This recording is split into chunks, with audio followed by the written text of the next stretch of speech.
LDFന് ഡീലുണ്ട്. ആരുമായിട്ട്? BJPയുമായിട്ട്. ഇത്രയും കനത്ത തമാശകൾ പറഞ്ഞാൽ അതൊക്കെ പറ്റും. കാക്ക പരന്ന് പറഞ്ഞാൽ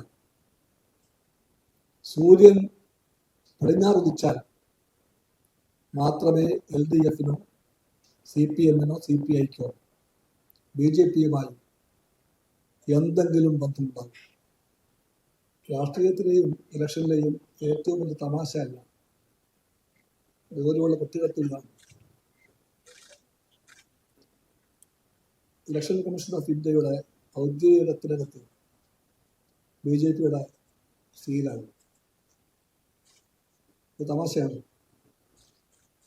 ഗുരുതരമായിട്ടുള്ളൊരു കുറ്റകൃത്യമുണ്ട്. ഈ കുറ്റകൃത്യം കാണിച്ചിരിക്കുന്നത് ഇലക്ഷൻ കമ്മീഷനാണ്. സ്വതന്ത്രവും നീതിപൂർവകവുമായ തെരഞ്ഞെടുപ്പ് ഉറപ്പാക്കാൻ വേണ്ടി നിയുക്തമായ ഭരണഘടനാ സ്ഥാപനമാണ് ഇലക്ഷൻ കമ്മീഷൻ. അതാണ് പൊറുപ്പിക്കാനാകാത്ത ഈ വലിയ തെറ്റ് കാണിച്ചിരിക്കുന്നത്. ഈ തെറ്റ് കാണിച്ച ഇലക്ഷൻ കമ്മീഷൻ എത്ര ലാഘവ ബുദ്ധിയോടുകൂടിയാണ് കൈപ്പടയാവുന്നത്. ഏതോ ഉദ്യോഗസ്ഥന് കൈപ്പടയാവുന്നത്. ഈ കൈപ്പട പറ്റാമെന്ന് എന്താ ഇതിൻ്റെ അർത്ഥം?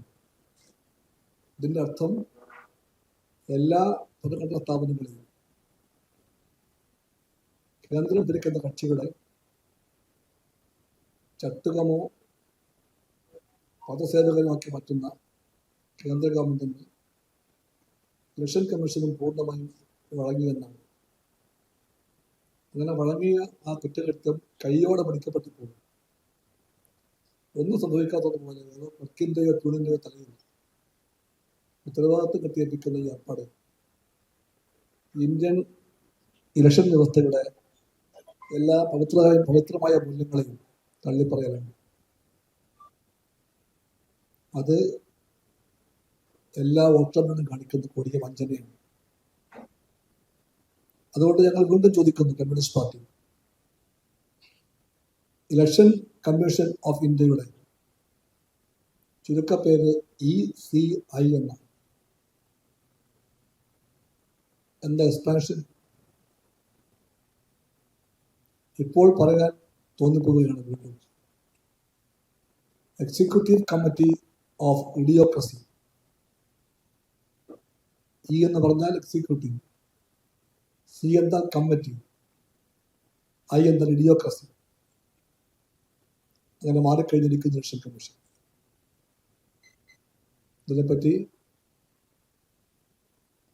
ആർക്കെല്ലാം എന്തെല്ലാം പറയാനുണ്ടെങ്കിലും ശരി, ജനങ്ങൾക്ക് ഇവരെ പറ്റി മതിപ്പില്ല, വിശ്വാസമില്ല. ഇത്തരക്കാർ നിയന്ത്രിക്കുമ്പോൾ ഇലക്ഷൻ എത്രമാത്രം ഫ്രീ ആൻഡ് ഫെയർ ആകുമെന്ന് ഏത് വോട്ടർക്കും ചോദിക്കാം. ആ വോട്ടറാണ് പരമാധികാരി, ഉദ്യോഗസ്ഥന്മാരാരുമല്ല. പരമാധികാരം വോട്ടറാണ്. ആ വോട്ടർ ചോദിക്കുന്നു, ഞങ്ങളുടെ വോട്ടിനെ ന്യായമായും നീതിപൂർവകമായും നടത്തേണ്ട, എണ്ണേണ്ട, ഫലം പ്രഖ്യാപിക്കേണ്ട ഈ കമ്മീഷൻ വാസ്തവത്തിൽ അങ്ങനെയാണോ? അവർക്ക് നീതിബോധമുണ്ടോ? ന്യായദീക്ഷയുണ്ടോ? ഈ ചോദ്യമെല്ലാം ആണ് ആദ്യമായിട്ട് ഉന്നയിക്കുന്നത്. ഇത് സാക്ഷ്യപത്രമാണ്. താമര അടയാളമുള്ള പാർട്ടിക്ക് വേണ്ടി എവിടെ വരെയും പോകാൻ മടിക്കാത്ത ഒരു കൂട്ടം പാവകളാണ്, BJPയുടെ പാവകളാണ് ഇലക്ഷൻ പ്രക്രിയയുടെ കടിഞ്ഞാൺ പിടിച്ചുകൊണ്ട് വലിയ വലിയ സ്ഥാനങ്ങളിൽ ഇരിക്കുന്നത്. അതിൻ്റെ പേരിൽ ഉണ്ടാകാനിടയുള്ള എല്ലാ ക്രമക്കേടിനെ പറ്റിയും പൗരന്റെ വോട്ടറുടെ അവകാശവും വോട്ടറുടെ ചോദ്യങ്ങളും കമ്മ്യൂണിസ്റ്റ് പാർട്ടി ഉന്നയിക്കുന്നു.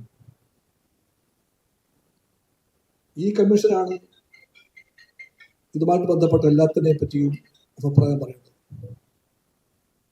അങ്ങനെയാണെങ്കിൽ election commission representation of people's act അതിനെ മാനിക്കുന്നുണ്ട്, അതിന് ഗൗരവപൂർവ്വം കാണുന്നുണ്ട്, ആ നിബന്ധനകളെ ഉൾക്കൊള്ളുന്നുണ്ടോ, പാലിക്കുന്നുണ്ടോ.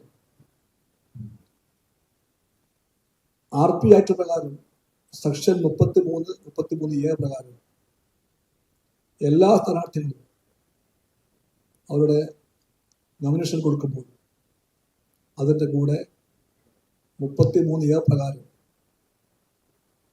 സ്ഥാനാർത്ഥിയുടെ സ്വത്ത് വിവരം കൃത്യമായി പ്രഖ്യാപിച്ചിരിക്കണം. അത് വോട്ടറുടെ അറിയാൻ ഉള്ള അവകാശത്തിൻ്റെ ഭാഗമായി ഉറപ്പാക്കിയ കാര്യമാണ്.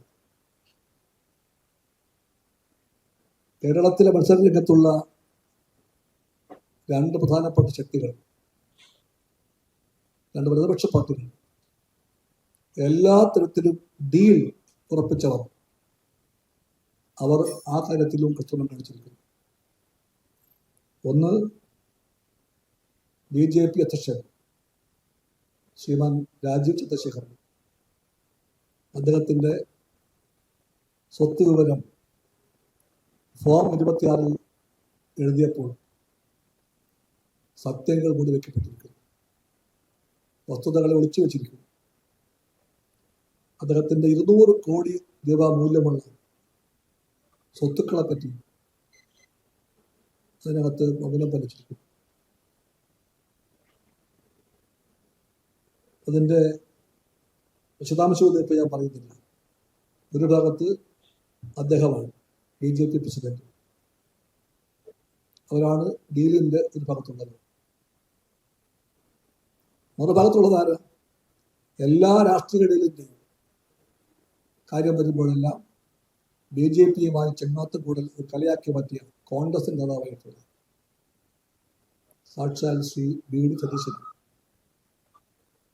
സതീശന്റെ നോമിനേഷനിലുമുണ്ട് ഒരുപാട് പാളിച്ചകൾ. ഇതേ ആക്ട് പ്രകാരം, വകുപ്പ് പ്രകാരം സബ്മിറ്റ് ചെയ്ത അദ്ദേഹത്തിൻ്റെ പത്രികയിൽ ശ്രീ BD സതീശനും സ്വത്തുക്കൾ മൂടിവെച്ചു.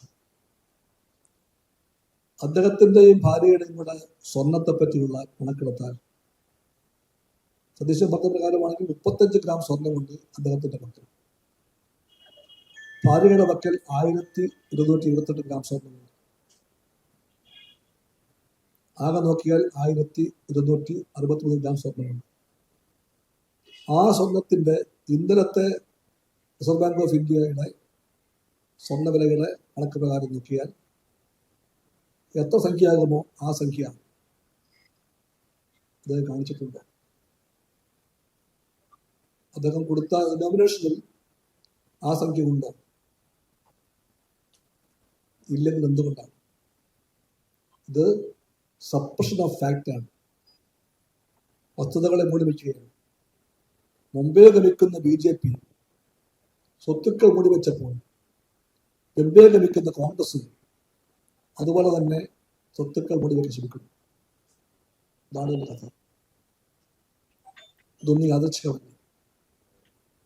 ഇതിനെയും ഗൗരവമായി കാണുമെന്ന് നിങ്ങൾ പറയുകയാണ്. ശരിയാണ്, സാങ്കേതിക ന്യായം പറഞ്ഞുകൊണ്ട് ഭരണാധികാരി ആ പത്രിക ഇന്നലെ സ്വീകരിച്ചു. പക്ഷേ ഈ അധ്യായം ഇവിടെ തീരുന്നില്ല, തുടരും ഈ അധ്യായം. അത് അപ്പൊ കാണുന്നുണ്ട്.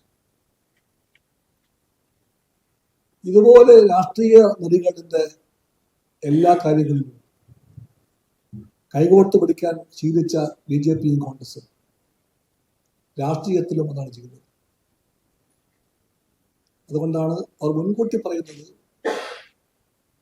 LDFന് ഡീലുണ്ടോ, ആരുമായിട്ട്? BJPയുമായിട്ട്. ഇത്രയും കനത്ത തമാശകൾ പറഞ്ഞാൽ അതൊക്കെ പറ്റും. കാക്ക പരന്ന് പറഞ്ഞാൽ സൂര്യൻ പടിഞ്ഞാറുദിച്ചാൽ മാത്രമേ LDFനോ CPMനോ CPIക്കോ BJPയുമായി എന്തെങ്കിലും ബന്ധമുണ്ടാകും.